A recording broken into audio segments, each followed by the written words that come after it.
तो देखिए, बीजेपी की राष्ट्रीय कार्यकारिणी की बैठक में आज क्या कुछ हुआ है। केंद्रीय मंत्री स्मृति ईरानी वो प्रेस कॉन्फ्रेंस के जरिए बता रही हैं और साथ ही साथ उनके द्वारा ये भी बताया गया है कि केंद्र सरकार के संकल्प क्या हैं और उद्देश्य क्या हैं।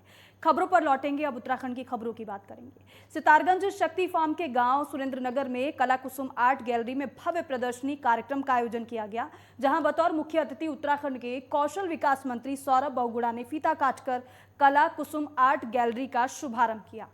इस दौरान वे बेहतर और भव्य कला प्रदर्शनी कार्यक्रम को देखकर काफी खुश नजर आए और उन्होंने कहा कि इस प्रदर्शनी कार्यक्रम से क्षेत्र में एक सकारात्मक संदेश जाएगा। जो बच्चे कला में रुचि रखते हैं वो आकर यहाँ पर सीख सकते हैं। साथ ही साथ उन्होंने ये भी कहा है कि क्षेत्र के बच्चों को अपना भविष्य उज्जवल बनाने का अच्छा मौका मिला है। वहीं कला कुसुम संचालन सुजन विश्वास ने कहा कि कला के क्षेत्र में बच्चों का भविष्य उज्जवल बनाने के लिए वे कंधे से कंधा मिलाकर खड़े हैं। जहां भी उनकी ज़रूरत पड़ती है हर संभव मदद करने का प्रयास करेंगे। उन्होंने इस कला गैलरी को आगे बढ़ाने के लिए प्रेरित किया ताकि क्षेत्र के बच्चे इसमें प्रतिभाग कर अपना भविष्य संवारने के साथ ही क्षेत्र का नाम भी रोशन कर सकें। मेरे ख्याल से आज का दिन जो है वो कला का प्रदर्शनी का करने का है, जिसमें मैं अग्निपथ पद स्टेटमेंट दूंगा। मैं लगातार इस पर स्टेटमेंट देता आ रहा हूँ और मुझे लगता है माननीय मोदी जी की इस पॉलिसी से।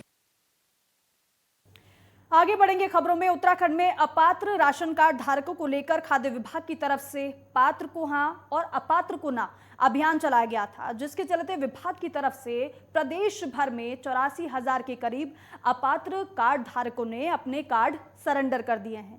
वहीं खाद्य मंत्री रेखा आर्य ने कहा कि प्रदेश की जनता ने सरकार की इस मुहिम में पूरा सहयोग किया है और इस मुहिम से अब पात्र कार्ड धारकों को इसका फायदा मिलेगा। अब और आम लोगों को गरीब कल्याण योजना के तहत मिल रही राशन और मुफ्त राशन का फायदा मिल सकेगा।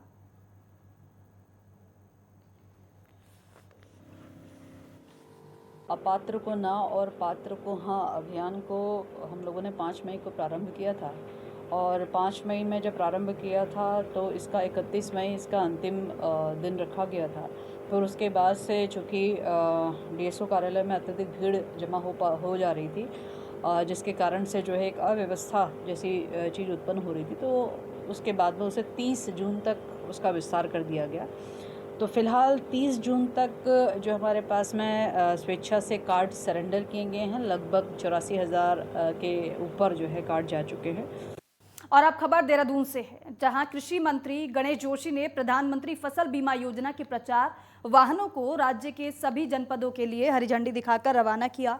बता दें कि 1 से 7 जुलाई तक प्रधानमंत्री फसल बीमा योजना के तीसरे सप्ताह को विशेष प्रचार सप्ताह के तौर पर मनाया जा रहा है।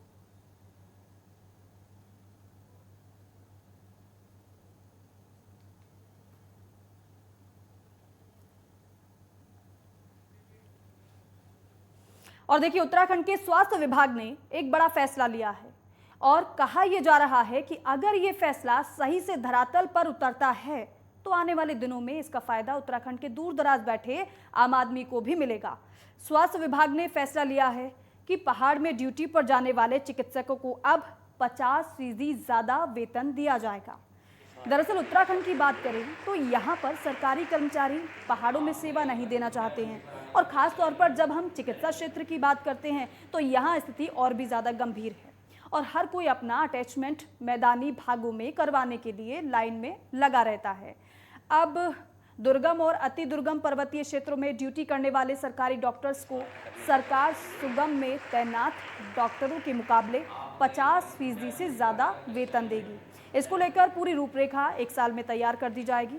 इसको लेकर क्लिनिकल एस्टैब्लिशमेंट एक्ट में संशोधन का प्रस्ताव तैयार है और उसे जल्द ही कैबिनेट से मंजूरी भी मिल जाएगी।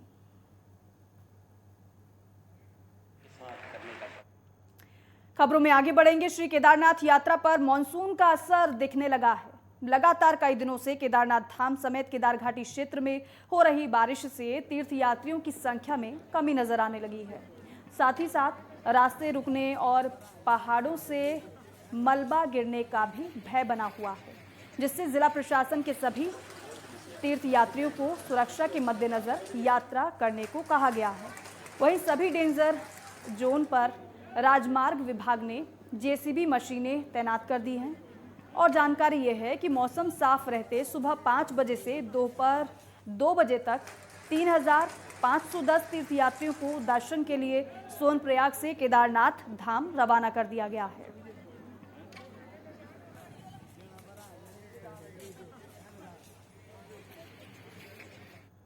और वहीं सोनप्रयाग से 2,240 तीर्थयात्रियों का पहला दल केदारनाथ के लिए रवाना हुआ है, जिनमें से 2,664 पुरुष हैं, 1,983 महिलाएं हैं और 79 नौनिहालों समेत मात्र 4,726 तीर्थयात्रियों ने बाबा केदारनाथ के दर्शन किए।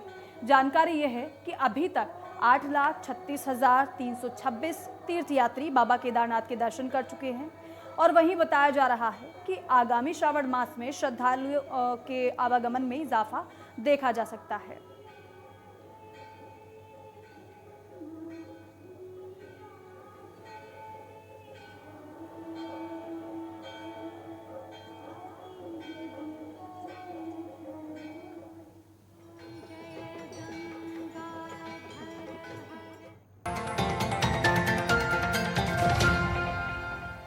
चलिए खबरों में आगे बढ़ेंगे। मॉनसून की दस्तक के साथ ही अल्मोड़ा में भी पुलिस महकमा अलर्ट मोड पर है। आपदा जोन 4 और 5 में शामिल अल्मोड़ा में आपदा से निपटने के लिए एसएसपी अल्मोड़ा प्रदीप राय ने सभी थाना प्रभारियों और पुलिस अधिकारियों को अलर्ट रहने के निर्देश दिए हैं। एसएसपी ने बताया है कि सभी थानों में आपदा उपकरणों की मरम्मत के निर्देश दिए गए हैं, जबकि पुलिस की आपदा प्रशिक्षित टीम को सतर्क रहने के निर्देश दिए गए हैं। जिले में 2 यूनिट एसडीआरएफ और 32 एनडीआरएफ के जवान तैनात किए गए हैं। इसके अलावा 99 पुलिसकर्मी जो आपदा से निपटने के लिए ट्रेंड किए गए हैं, उन्हें भी सक्रिय कर दिया गया है। साथ ही साथ प्रशासन और संबंधित विभागों के साथ लगातार मीटिंग भी की जा रही है।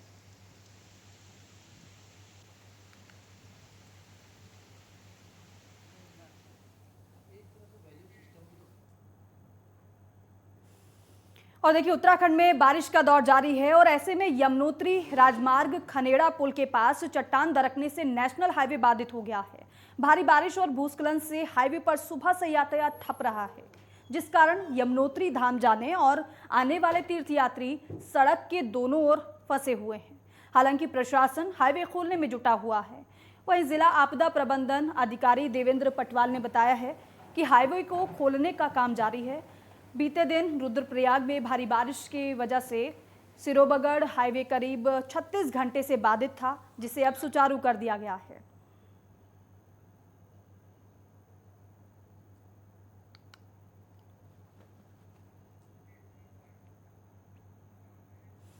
और वही नेशनल हाईवे 58 पर सिरोबगढ़ क्षेत्र में भारी भूस्खलन हुआ है, जिसके चलते ये मार्ग बाधित हो गया है। अब बद्रीनाथ, केदारनाथ, रुद्रप्रयाग और चमोली आने जाने वाले यात्रियों के वाहनों की आवाजाही पौड़ी के वैकल्पिक मार्ग का सहारा लेकर करवाई जा रही है, जिससे यात्रियों की यात्रा पर कोई खलल ना पड़े। इसके लिए वैकल्पिक यात्रा मार्ग छेतीखाल, खिरसू का सहारा लिया जा रहा है। हालांकि इस दौरान इस संकरी सड़क पर यात्रियों के वाहन भारी संख्या में गुजरने और भारी वाहनों के गुजरने से सड़क पर कई घंटों का जाम भी लग रहा है, जिसे कई बार यात्री खुद भी खुलवाते हुए नजर आ रहे हैं। पौड़ी की अपर जिलाधिकारी का कहना है कि फिलहाल राष्ट्रीय राजमार्ग को खोलने के प्रयास जारी हैं। वहीं राष्ट्रीय राजमार्ग में फंसे यात्रियों के लिए फूड पैकेट की भी व्यवस्था की जा रही है।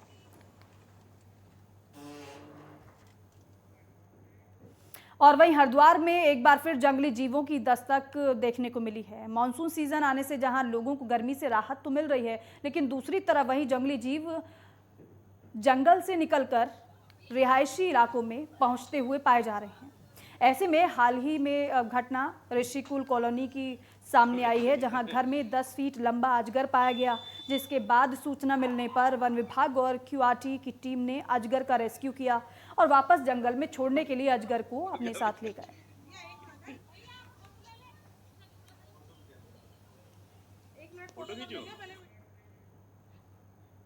और उत्तराखंड में 1 जुलाई से सिंगल यूज प्लास्टिक पर पूरी तरीके से रोक लग गई है। इसमें शहरी विकास विभाग ने सभी निकायों को 28 जून तक खुद को सिंगल यूज प्लास्टिक मुक्त घोषित करने को कहा है। अब 1 जुलाई से प्लास्टिक का उपयोग करने पर 5,000 रुपये तक का जुर्माना वसूला जाएगा।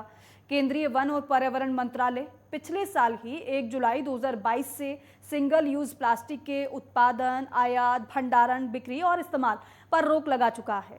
वहीं राज्य के 66 निकाय सिंगल यूज प्लास्टिक पर रोक की घोषणा पहले ही कर चुके हैं, जबकि शेष निकायों को 28 जून तक ऐसा करने को कहा गया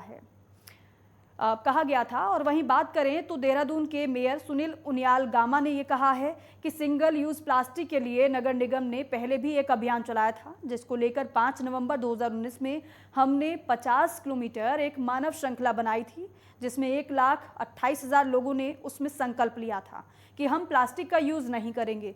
कोविड-19 के चलते ये योजना आगे नहीं बढ़ पाई और मेयर गामा ने यह भी कहा है कि 1 जुलाई से प्रदेश में सिंगल यूज प्लास्टिक पूरी तरीके से बंद कर दी गई है। देहरादून नगर निगम ने पहले भी एक अभियान चलाया था। 5 नवंबर 2019 में हमने 50 किलोमीटर की मानव श्रृंखला बनाई थी। 1,28,000 लोगों ने उस दिन संकल्प लिया था कि हम प्लास्टिक का प्रयोग नहीं करेंगे, लेकिन बीच में कोरोना आ गया। उससे प्लास्टिक पे जो हमने प्रतिबंध लगाया था, सरकार ने उसमें छूट दी है और आज से जो है पूरे देश भर में जो है प्लास्टिक, सिंगल यूज प्लास्टिक पे प्रतिबंध दिया गया है। हमारा प्रयास है, देहरादून नगर निगम का प्रयास रहेगा कि हम बहुत ज़्यादा अभी 2-4 दिन इसमें सख्ती न करें। कल व्यापारी भाई मेरे से मिले थे, जितने प्लास्टिक के कारोबारी लोग हैं, जो प्लास्टिक का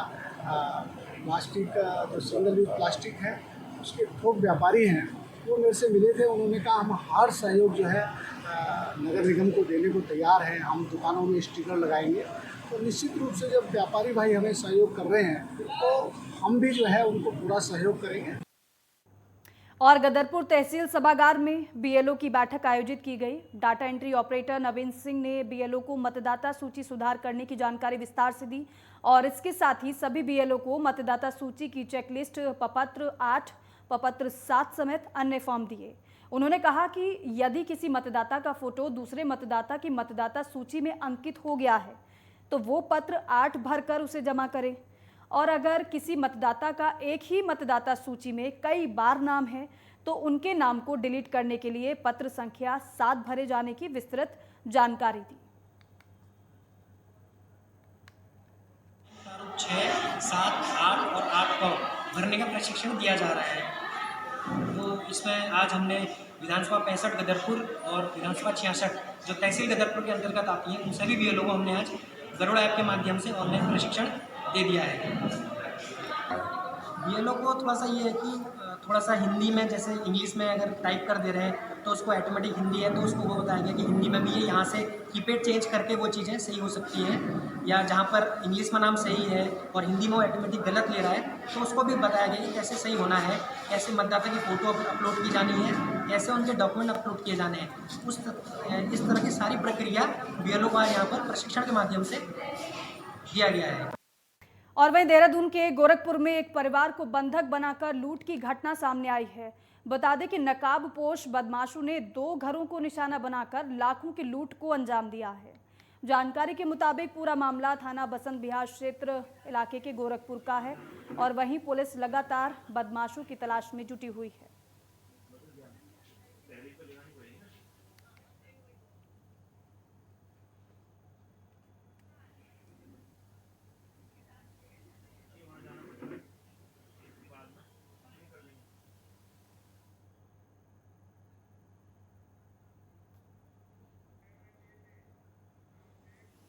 और सितारगंज में लगातार हो रही बाइक चोरी की घटनाओं पर अंकुश लगाने के लिए पुलिस इन दिनों एक्शन मोड में नजर आ रही है और इसी बीच सूचना के आधार पर पुलिस ने चीक घाट में चोरी की एक बाइक के साथ एक व्यक्ति को धर दबोचा है, जबकि उसके साथ दूसरा व्यक्ति पुलिस से बचकर भागने में कामयाब हो गया।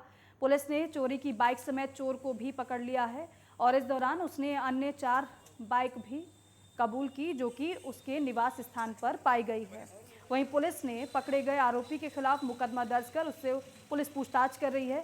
और वहीं सीओ ओम प्रकाश ने ये बताया है इस संबंध में कि ये लोग यहां से बाइक चोरी कर ले जाते थे और नेपाल में ले जाकर बेच देते थे, जिसके बाद पुलिस ने पूछताछ के आधार पर कार्रवाई की बात कही है।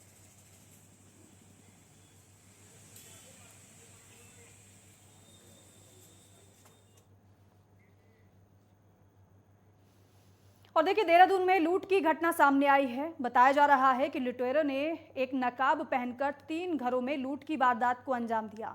दरअसल मामला थाना वसंत विहार के गोरखपुर इलाके का है, जहां देर रात कुछ लुटेरों ने परिवार वालों को बंधक बनाकर लूट की वारदात को अंजाम दिया।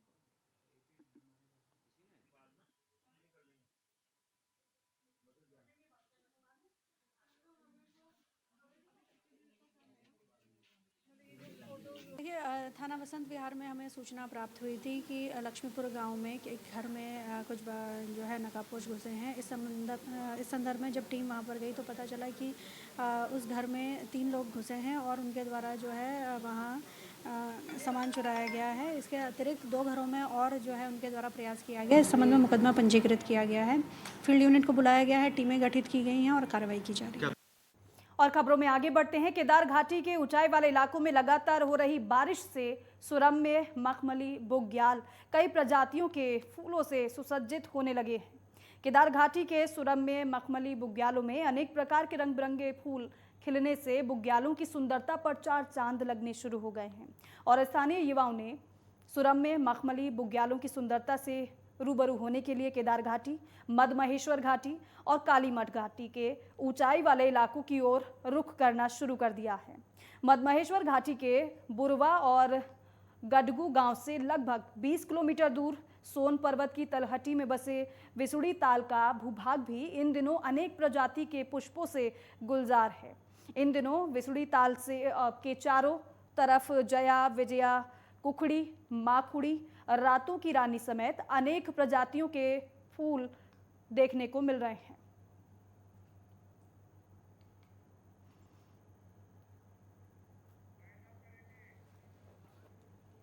और इसी के साथ ही खबर उत्तराखंड में बस इतना ही। आप देखते रहिए नेटवर्क 10। जय हिंद।